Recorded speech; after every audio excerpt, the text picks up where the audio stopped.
आप देख सकते हैं। और ये जो इस वक्त G7 समिट चल रही है उसके साइडलाइंस पर ये जो मुलाकात है ये बेहद महत्वपूर्ण है। हमारे साथ हमारे संवाददाता अरुण शर्मा मौजूद है। अरुण, फ्रांस के राष्ट्रपति के साथ मुलाकात कितनी महत्वपूर्ण, क्या जानकारी देंगे?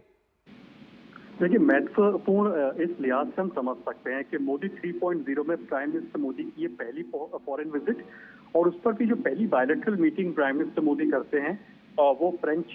लीडरशिप के साथ में है। तो ये अपने आप में दिखाता है कि दोनों देशों के बीच में के रिश्तों में कितनी प्रगाढ़ता है। इस बात को हम जानते हैं। एक तो हम इस बात को भी जानते हैं कि रिसेंटली जो प्राइम मिनिस्टर मोदी और फ्रेंच लीडरशिप कई सारे मल्टीलैटरल प्लेटफॉर्म्स के साइडलाइन पर मिल चुके हैं। और अगर इस बात को हम रिकॉल करें कि हाल ही में जब फ्रेंच प्रेसिडेंट मैक्रोन इंडिया में आए थे, तब हमने उनकी काफी बेहतरीन केमिस्ट्री भी देखी थी प्राइम मिनिस्टर मोदी के साथ में। कई सारे मुद्दों पर बातचीत हुई थी, चाहे वो डिफेंस हो, स्पेस कोऑपरेशन हो। 2023 के अंदर ही भारत और फ्रांस की जहां तक बात की जाए तो जो स्ट्रेटेजिक पार्टनरशिप है उसके 25 साल भी भारत और फ्रांस ने पूरे किए थे। तो ये काफी एक तरह से महत्वपूर्ण बैठक कही जा सकती है। फ्रांस के लिहाज से आप इसको इस तरह से भी समझिए कि जो उनका जो हाईएस्ट अवार्ड होता है, जो ऑर्डर ऑफ लीजन होता है, और वो प्राइम मिनिस्टर मोदी को दिया गया था फ्रांस के द्वारा। दिखाता है कि किस तरह से गर्मजोशी भरा रिश्ता है भारत और फ्रांस का, और एक बेहतरीन केमिस्ट्री भारत और प्राइम मिनिस्टर मोदी और प्रेसिडेंट मैक्रो के बीच में। तो जाहिर सी बात है कि ये जो पहली बायलैटरल है प्राइम मिनिस्टर मोदी और मैक्रो की, मोदी 3.0 के अंदर प्राइम मिनिस्टर मोदी की फर्स्ट फॉरेन विजिट के अंदर, ये अपने में दर्शाता है कि ऐसे भारत और फ्रांस एक तरह से इस रिश्तों को, बायलैटरल रिश्तों को यहाँ से नई ऊंचाइयों पर ले जाना चाहेंगे। और कई सारे मुद्दों पर दोनों ही नेताओं की बातचीत हुई है। G7 एक पावरफुल ग्रुपिंग है, उसके साइडलाइंस में फ्रेंच लीडरशिप और प्राइम मिनिस्टर मोदी की बातचीत होना अपने आप में दर्शाता है कि कई सारे मुद्दों पर भारत और फ्रांस एक तरफ से आगे आएंगे, और एक तरफ बायलैटरल रिश्तों को तो आगे लेकर के जाएंगे ही जाएंगे, लेकिन हाँ, और कई सारे जो ग्लोबल और रीजनल इश्यूज हैं उन पर भी उनका एक तरह से फोकस रहता हुआ दिखाई देगा। तो बहुत ही महत्वपूर्ण आप कह सकते हैं बैठक प्राइम मिनिस्टर मोदी और मैक्रोन के बीच में। जी, निश्चित तौर पर जो जिस तरह से आपने जो द्विपक्षीय संबंधों की बात कही उनको एक स्टेप और फर्दर लेकर जाएगा। साथ ही साथ इमानुएल मैक्रों के साथ जिस तरह से प्रगाढ़ रिश्ते शेयर करते हैं, जो तस्वीरें हम अपने टीवी सेट्स पर देख सकते हैं, वो अपने आप में सारी तस्वीर, सारी कहानी बयां करती है। किस तरह से जो निजी रिश्ते हैं उनको भी आप बताएंगे, उनके विषय में भी आप बताएंगे कि किस तरह से वो दोनों देशों के बीच के जो रणनीतिक कूटनीतिक संबंध हैं उनमें बड़ा मायने रखते हैं, और ये जो द्विपक्षीय रिश्ते हैं उनको एक स्टेप फर्दर ले जाने में और मायने रखेंगे। देखिए, आपने जहाँ तक पर्सनल केमिस्ट्री की बात की तो आपको ये भी याद होगा निखिल कि जो फ्रांस का जो बैस्टेल डे था उसमें प्राइम मिनिस्टर मोदी को बतौर चीफ गेस्ट बुलाया गया था। तो ये भारत के लिए बड़े सम्मान की बात थी। और जाहिर सी बात है, जैसा मैंने भी आपको बताया कि जो ऑर्डर ऑफ लीजन है जो कि फ्रांस का एक तरह से सर्वोच्च सिविलियन अवार्ड होता है, वो उन्होंने प्राइम मिनिस्टर नरेंद्र मोदी को उससे नवाजा था। तो ये अपने आप में दर्शाता है, जताता है, दिखाता है कि कैसे दोनों ही देशों के बीच में, दोनों ही लीडरशिप के बीच में बेहतरीन रिश्ते हैं। दूसरा तक डिफेंस की बात आती है कि भारत बहुत कुछ फोकस कर रहा है, तक डिफेंस की बात आती है। तो क्योंकि भारत में एक तरह से मेक इन इंडिया पे फोकस है, कैसे डिफेंस मैन्युफैक्चरिंग भारत के अंदर हो सके। हम इस बात को जानते हैं कि पास में भी भारत ने फ्रांस के साथ में कैसे डिफेंस जो वॉरफेयर के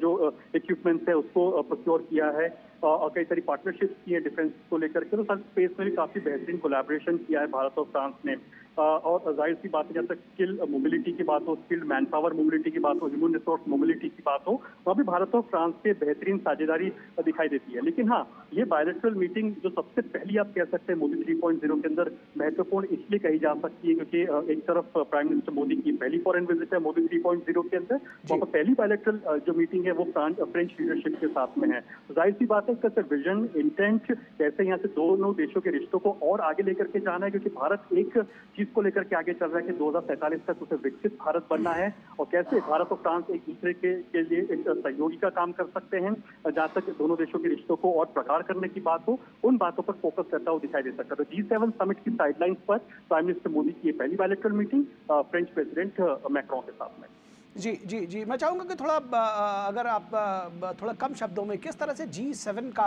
महत्व इस बार है, और भारत की उपस्थिति लगातार हो रही है इसमें, किस तरह से आप देख रहे हैं प्रधानमंत्री की उपस्थिति G7, उसका महत्व कैसे बताएंगे हमारे दर्शकों को? देखिए अगर शॉर्ट में समअप करना चाहें जैसा कि आप कह रहे हैं तो जो जियोपॉलिटिकल सिचुएशन है काफी हद तक डोमिनेट कर रही है G7 समिट को, चाहे यूक्रेन क्राइसिस हो, गाजा की बात हो, बहुत सारी जो जियोपॉलिटिकल सिचुएशंस जो इमर्ज हो रही है उस लिहाज से G7 समिट काफी इंपॉर्टेंट हो जाता है। लेकिन ऐसे में भी हम जानते हैं कि भारत एक वो देश है जो हमेशा इस बात की वकालत करता रहता है कि डायलॉग और डिप्लोमेसी के साथ में मसलों को सुलझाया जा सके और एक तरह से कैसे हम विकास की तरफ आगे बढ़ सके, इंक्लूसिव डेवलपमेंट कर सके, क्लाइमेट चेंज के मोर्चे पर कैसे डेवलपिंग कंट्रीज, डेवलप कंट्रीज और अंडर डेवलप कंट्रीज एक साथ आ सके। इन तमाम मुद्दों पर कहीं ना कहीं G7 समिट के कुछ हेडलाइंस होंगी जो आपको आगे आने वाले दिनों में दिखाई देगी। लेकिन हाँ, भारत की एक अहम भूमिका हो जाती है, वो इसलिए भी हो जाती है क्योंकि आप देखिए कि G7 की जो प्रेसिडेंसी है, यानी कि जो इटली के पास में है, उनकी जब लीडरशिप नमस्ते करके वर्ल्ड लीडर्स का स्वागत करती है तो ये बात को दर्शाता है कि जो भारत का जो सॉफ्ट पावर है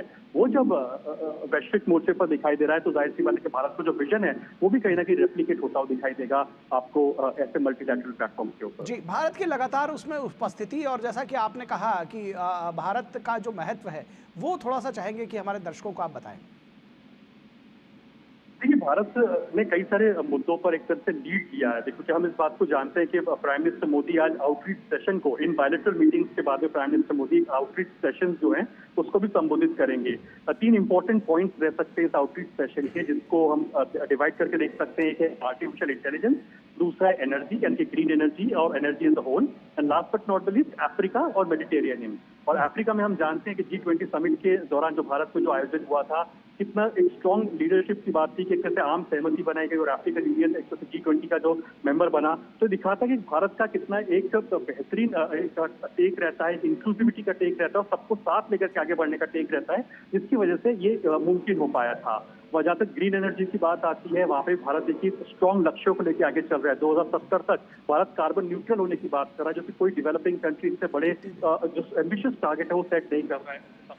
वही दूसरी तरफ देखा जाए तो आर्टिफिशियल इंटेलिजेंस की जहां तक बात की जाए जो कि एक प्रोमिनेंट टॉपिक ऑफ डिस्कशन आज रहेगा, तो उसमें भी भारत कई सारे अपने बातों को मल्टीलैटरल प्लेटफॉर्म पर रख चुका है। प्राइम मिनिस्टर मोदी ने इनफैक्ट ये भी कहा है कि कैसे हमें कोऑर्डिनेटेड एफर्ट्स की जरूरत है एआई को डील करने के लिए और एआई को इंप्लीमेंट करने के लिए, तो उस दिशा में भारत की तरफ लोगों का रुख होगा। बिकॉज यूपीआई जैसी टेक्नोलॉजी को इतने इकोनॉमिकली लोगों तक पहुंचाना, लगभग 2 डजन देशों के अंदर आज यूपीआई अवेलेबल है, तो एक दिखाता है कि टेक्नोलॉजी सुपर पावर भारत बनता हुआ दिखाई दे रहा है जो कि इंक्लूसिविटी पे फोकस कर रहा है। तो उस लिहाज से प्राइम मिनिस्टर मोदी की जो प्रेजेंस है यहाँ पर काफी इंपॉर्टेंस रहेगी और लोगों की निगाहें भी होंगी उसके ऊपर। जी, निश्चित तौर पर आपने एआई का जिक्र किया और बताया कि उसके फोकस एरियाज में से एक रहने वाला है और